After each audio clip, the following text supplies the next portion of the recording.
When I think through sexual relating and how we as people are sexual beings, we're man or woman, and we have that part of it, I think it's important to look at two broad concepts that are part of our sexual relating.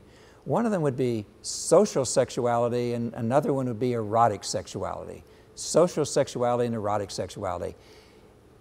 Just in a more overarching way, social sexuality would be the idea that all of us are born male or female. We take that genderedness, that maleness or femaleness, into any of our relationships.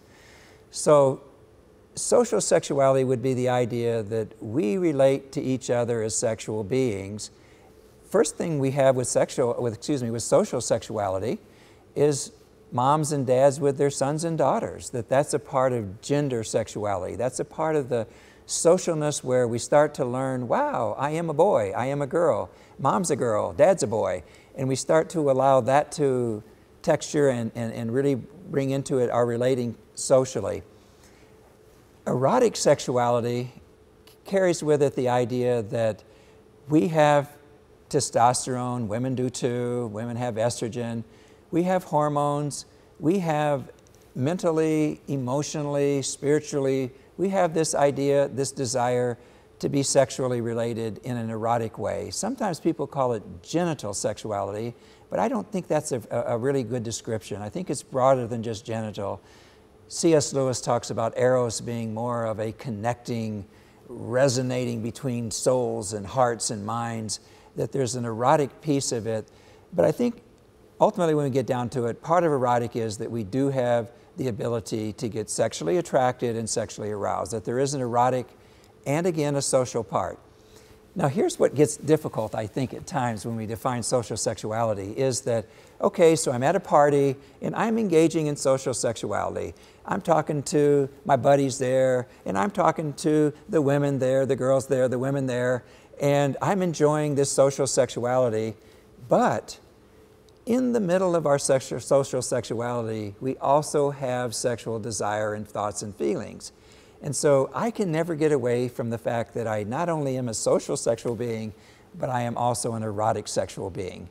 And therefore, at this party, there may be some woman or two that really turns me on. Okay, will I take this social sexuality and let it go totally erotic, or will I choose to discipline those erotic feelings and truly enjoy that person and not objectify her and not try to hook up with her? Obviously, I would not do that being married, but anyway, can you see how it gets a little complex but still is an important concept? That most of our lives are not lived in the erotic part of our sexuality. But we always have that erotic part of our sexuality within our social sexuality, adding kind of an excitement, a dimension, an energy there that's important.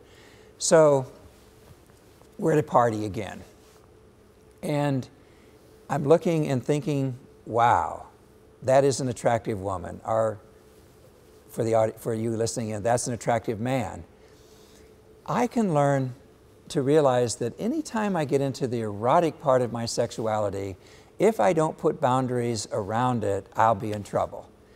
Because if I'm going to act on every one of my sexual thoughts and feelings, as unfortunately happens at times in this hookup culture, but if I'm going to act on all my sexual thoughts and feelings, my erotic sexual thoughts and feelings, again, it's not going to be a very good world, and I'm not going to have real relationships, and I won't have the commitment necessary to create that special marital erotic relationship that I would like. So give yourself permission to enjoy social sexuality. You are a man and a woman. You will notice men and women in the environment, but also give yourself permission to have that wisdom to boundary, to put around those sexual feelings and thoughts, that boundary that says, wow, this is an attractive person, but this isn't for me, this isn't my wife.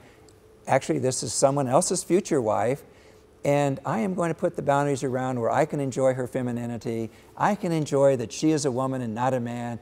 I can have this gender interaction, this social interaction that's very freeing, and yet still realize that there is an erotic part of me that I'm choosing to boundary, and that ultimately someday I want to find and have found my Eve, and I will marry her, and I will fully develop the erotic.